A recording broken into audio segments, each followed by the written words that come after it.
Malam Pak Pol, mau nanya Pak Pol. Alam, iya. Eh, Dulu dalam pengajaran sebelumnya, kalau saya nggak salah tangkap ya, Pak Pol ada pernah mengatakan bahwa binatang juga punya jiwa dan roh ya. Betul. Betul ya Pak Pol. Iya. Nah, yang saya ingin tanyakan, apa bedanya roh dan jiwa binatang dengan roh dan jiwa manusia? Kalau memangnya sama, itu apakah nanti dia juga akan dihakimi juga gitu, seperti jiwa manusia gitu? Pengkhotbah aja bilang siapa yang tahu. Jadi saya juga nggak tahu. Tapi siapa yang tahu gitu ya bedanya. Karena pengkhotbah bilang juga nggak tahu bedanya. Pengkhotbah 3 sama pengkhotbah berapa itu ya bilang nggak tahu bedanya. Jadi saya juga nggak tahu karena saya nggak tahu. Mungkin saya belum tahu ya. Tetapi kalau ditanya apakah binatang dihakimi, yang diberi hukum kan manusia. Jadi yang punya hukum yang dihakimi. Gitu. Sama satu lagi, Pak Pol. Jadi yang dihakimi itu bukan roh ya, tapi jiwa ya. Nah, satu Yang lagi Pak dihakimi itu Pol, jiwa. binatang itu kan kalau dia punya jiwa, berarti kan dia punya pikiran, perasaan, apa kenapa dia nggak bisa berbudaya gitu seperti manusia? Misalnya dia bikin rumah, bikin pesawat dan seterusnya gitu, atau bikin paduan Binatang itu suara. bisa bikin rumah yang indah loh. Binatang itu bisa bikin rumah indah sesuai dengan ininya dia, kemampuan dia. Bisa bikin link bola, dia bisa bikin rumah bola, bisa simetris bola itu. Laba-laba itu bisa bikin sarang laba-laba ya tanpa menggunakan apa namanya?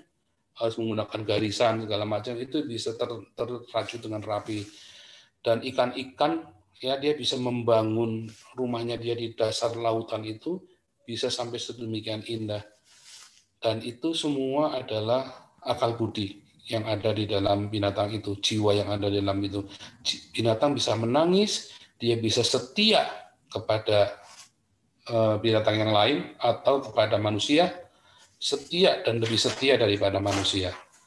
Bahkan karena dia punya jiwa di situ.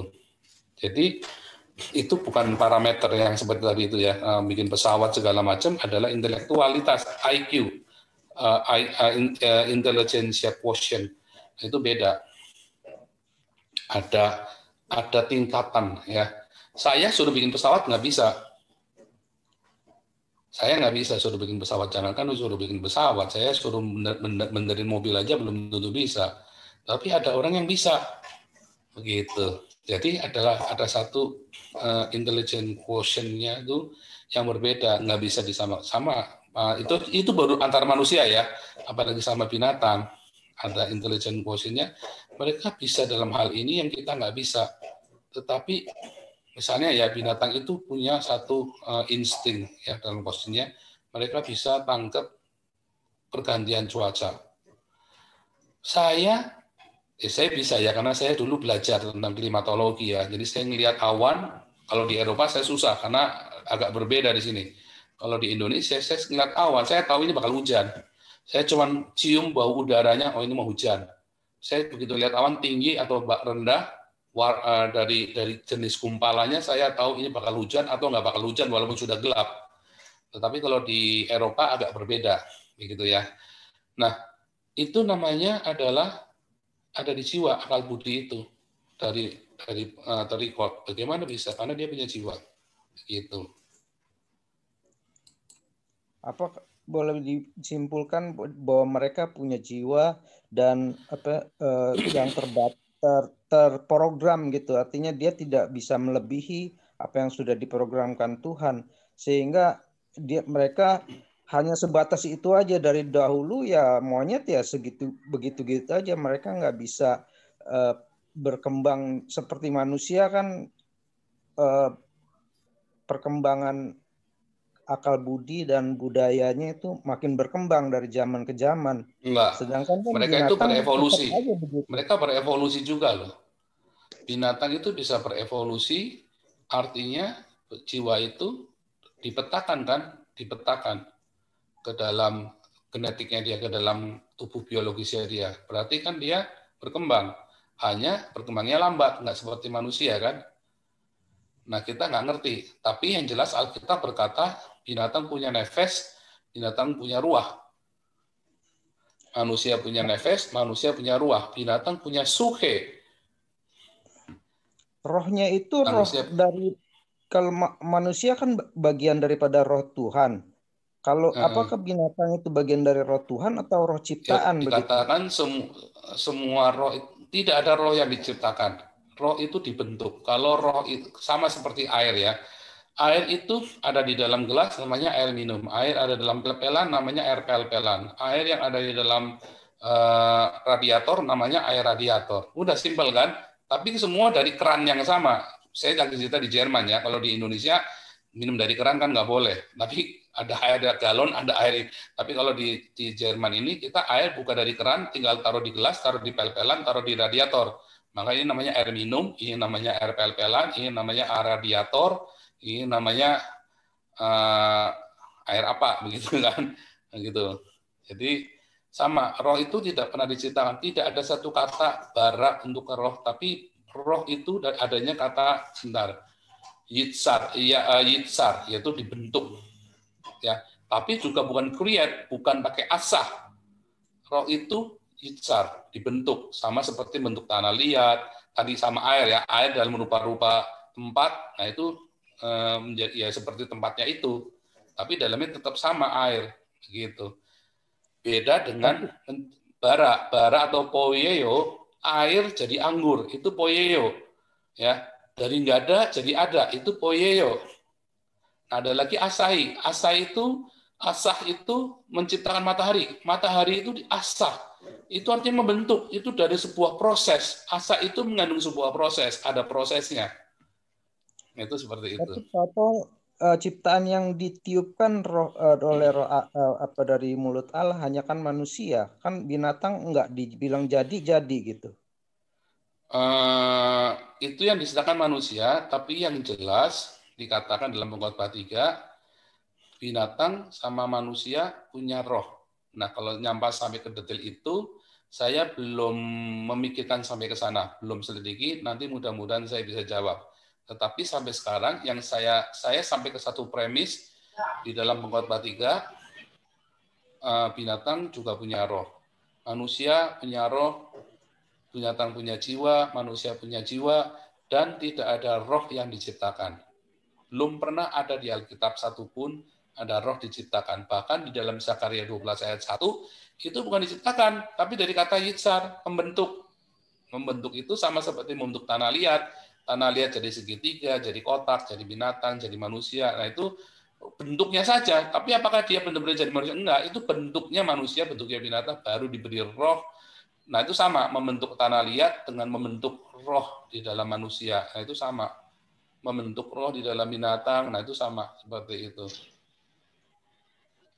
Oke, Bapak.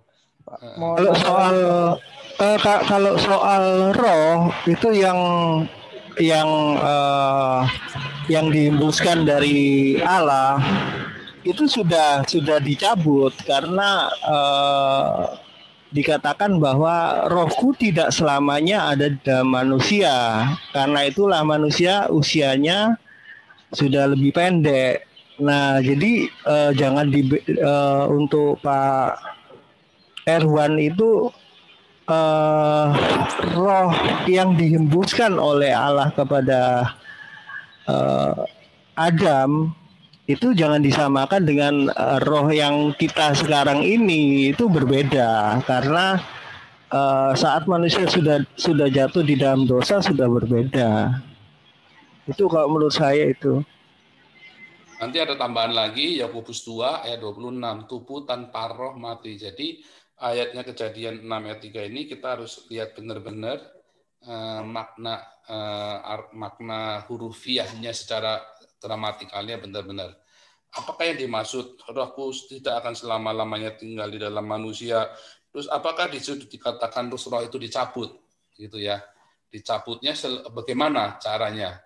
Pada kenyataannya roh manusia masih bisa hidup hanya karena roh. Nah itu kita mesti harus cermati benar-benar yang di Kejadian 6 ayat 3 ini. Kejadian 6 ayat 2 itu yang nggak salah ya. Kejadian 6 ayat 2 ini kita mesti hati-hati membacanya. Nah, nanti kita akan jadi tidak boleh berasumsi karena di situ tidak dikatakan rohnya itu dicabut dari manusia. Itu jadi nggak ada. Nah, ayat itu cuma bilang tidak selama-lamanya diam. Nah, kata berdiam itu itu dalam lagi tuh ya, kata diam itu nanti. Nah, itu kita harus hati-hati dengan kata itu sebab Alkitab tidak mungkin berkontradiksi. Yakobus 2 ayat 26 berkata tubuh tanpa roh mati. Begitu rohnya cabut mati dia. Nah, kan? Nah, itu kita harus hati-hati dengan kata itu. Begitu ya. Jadi tetap saya harus hati-hati. Dan saya ketika saya bilang saya belum belajar itu, nanti saya akan pelajari. Tadi ya, apakah roh itu ditiup atau bagaimana? Saya nggak pernah berpikir sampai sedetil itu ya. Ini baru dapat dari pertanyaan-pertanyaan ini, nanti saya akan selidiki lagi. Begitu. Satu lagi, Jadi Pak. nggak mau maksa juga, nggak mau berasumsi karena kita sedang berapologetik ini. Satu lagi, Pak Pol. Iya, iya. Boleh, Pak. Iya. Pada waktu itu Pak Pol juga pernah mengatakan bahwa binatang itu tidak makan buah pengetahuan yang baik dan jahat, makanya dia itu tidak malu saat dia telanjang pun tidak malu gitu kan. Sedangkan manusia memakan maka buah terlarang itu, makanya dia mempunyai tesuka sehingga dia beranak pinak dan seterusnya ya. Tapi kan binatang tidak mau makan buah pengetahuan itu. Kenapa dia juga punya tesuka juga gitu? Malah lebih parah dari manusia kan tesukanya binatang. Sebentar, binatang itu di dunia itu sudah lama punya tesuka, dari awal sudah punya tesuka loh. Ya kan? Sudah bisa berkembang biak loh binatang itu. Dan binatang itu tidak bisa mengontrol tesukanya. Yang bisa mengontrol tesukanya itu hanya manusia. Ya, mungkin saya salah nangkep kali waktu itu. Karena itu begitu ceritanya. Dan jadi itu kita harus sangat detail sekali. Binatang itu punya tesuka dari awalnya karena berkembang biak, mereka berkeriapan, ternak itu bisa ternak. Zaman itu juga manusia tidak makan binatang. Di Eden manusia tidak makan binatang tapi makan tumbuh-tumbuhan yang berbiji. Sementara tumbuh-tumbuhan yang tidak berbiji, herb-nya itu dimakan sama binatang. Manusia memakan tumbuh-tumbuhan yang berbiji. Baru ketika manusia keluar dari Eden, di Haaretz itu, maka ada pertumpahan darah di Haaretz itu. Begitu. Tapi di Eden itu tidak ada kawin mengawinkan. Kenyataannya mereka tidak punya anak di Eden. Baru setelah mereka keluar dari Eden, pasal selanjutnya langsung mereka punya anak. Jadi dalam kejadian 1, kejadian 2, kejadian 3 pasal cerita nggak ada anak. Begitu keluar dari Eden di kejadian ketiga yang paling akhir, kejadian 4 ayat yang pertama langsung mereka punya anak, ya kan? Kejadian 1 ayat 26 manusia diciptakan untuk memerintah, untuk berkuasa atas bumi segala macam. Ya, terus ketika manusia diciptakan berkata beranak cuculah, berkuasalah atas bumi. Nah, kemudian pada kenyataannya di dalam kejadian 2 setelah disuruh beranak cucu dan berkuasa, mereka tidak beranak cucu selama di Eden. Dan mereka telanjang tetapi mereka tidak tahu kalau mereka telanjang. Bahasa aslinya mereka arum tetapi mereka tidak tahu kalau mereka arum. Jadi mereka sama-sama nggak tahu kalau mereka telanjang dan mereka tidak merasa malu satu sama lain. Mereka tidak menyadari bahwa mereka itu laki-laki dengan perempuan. Mereka tidak menyadari bahwa mereka itu bisa, ya mereka telanjang artinya bisa melakukan hubungan seksual kan. Dan kenyataannya anak itu baru ada setelah mereka di Haaretz, bukan di Eden. Dan kalau kita mengingat, tadi lihat pelajaran Heavens and Hell, bahwa Eden itu adalah Firdaus. Ya, Yesus berkata di surga itu sama dengan Firdaus, sama dengan Eden. Manusia hidup seperti malaikat di surga, tidak ada kawin mengawinkan. Jadi memang nggak ada kawin mengawinkan. Begitu. Jadi baru ada setelah kejadian 3. Nah, bukan gara-gara makan buah pengetahuan baik mereka enggak, itu adalah sebuah rangkaian. Manusia tahu ya, mereka makan buah pengetahuan yang baik dan jahat, yang bukan berarti telanjang itu baik atau telanjang itu jahat, bukan berarti tesuka itu, hawa nafsu itu baik atau jahat, nggak ada hubungannya. Baik atau jahat, di Eden tidak ada yang jahat, dia cuma tahu yang baik. Dan ketika dia makan buah pengetahuan, maka dia jadi tahu, jadi arum, jadi terbuka. Maka dia tahu dia telanjang. Apakah telanjang itu jahat? Enggak. Kemudian untuk tahu yang jahat, mereka keluar dari Eden sehingga dia tahu yang jahat. Untuk memisahkan mana yang baik, mana yang jahat. Niniwe dibilang tidak tahu membedakan mana tangan dengan kiri. Sama persis dengan orang-orang Quraisy zamannya Babel. Bayangkan ya, itu kejadian 700 tahun sebelum Yesus disamakan dengan 700 tahun setelah Yesus. 14 abad, orang Quraisy masih nggak bisa bedain tangan kanan sama tangan kiri, cebok aja kudu diajarin. Ya, itu sama dengan kejadian Yunus di Niniwe, tidak bisa membedakan kanan dengan kiri. Nah, sama di zaman Adam, mereka harus membedakan yang jahat dengan yang baik. Mereka membedakan yang hitam, yang putih, yang jahat, yang baik. Begitu. Nah, tetapi sebelum di Haaretz, mereka nggak tahu, mereka cuma tahu yang baik saja. Makanya mereka tahu kalau mereka telanjang. Apakah telanjang itu sesuatu yang jahat? Enggak. Telanjang bukan sesuatu yang jahat. Bukan sesuatu yang jahat. Apakah hawa nafsu sesuatu yang jahat? Enggak juga. Ketika tidak bisa mengontrol hawa nafsu, maka hamartia, maka dosa mengintip. Ya, itu sebutnya begitu. Ketika kita nggak bisa kontrol, apakah kita punya hawa nafsu dosa? Enggak. Kita punya hawa nafsu ketika kita kontrol dan kita tahu, kita kuduskan hawa nafsu itu, ya, nggak jahat. Tetapi ketika hawa nafsu itu mengontrol, berkuasa atas kamu, maka dosa itu, maka kita berbuat dosa, hamartia. Kita tidak dituntun oleh roh Allah, tetapi dituntun oleh daging, oleh sarkanya kita, oleh kesukanya kita. Makanya dikatakan di dalam Galatia 5 ayat 17, hiduplah oleh roh, jangan hidup oleh daging. Buah daging itu nyata, buah roh itu nyata. Jadi begitu. Dan makanya saya bolak-balik selalu bilang buahnya. Buah apa? Dari karakter kita. Dari kita mengasihi. Paling simpel nanti endingnya apa? Ujung-ujung dari semua buah itu kan mengasihi, mengampuni, memberkati. Kalau kamu tidak bisa mengasihi, tidak bisa mengampuni istrimu, ini kita cerita tentang perceraian saya selalu ya, karena ini adalah hubungan Kristus dengan jemaatnya. Efesus 5 ayat 32. Kalau kamu tidak bisa mengampuni istrimu, jangan harap deh kamu mau sesumbat bisa mengampuni orang yang nanti bakal mempersekusi kamu, menganiaya kamu. Istrimu aja, itu sudah jelas. Orang yang paling dekat dengan kita, itulah Tuhan taruh ya untuk menguji kita kan. Dan kalau kita melewatinya, oke, itu kita bisa mengenal yang namanya kasih dari Tuhan. Suami belajar mengampuni istrinya sehingga dia mengerti apa yang namanya pengampunan. Istri belajar mengampuni suaminya sehingga dia tahu apa yang namanya pengampunan yang sejati. Anak-anak melihat bapaknya ngampuni ibunya, ibunya ngampuni bapaknya. Anak-anak belajar arti pengampunan dan arti kasih yang sejati. Gitu kan?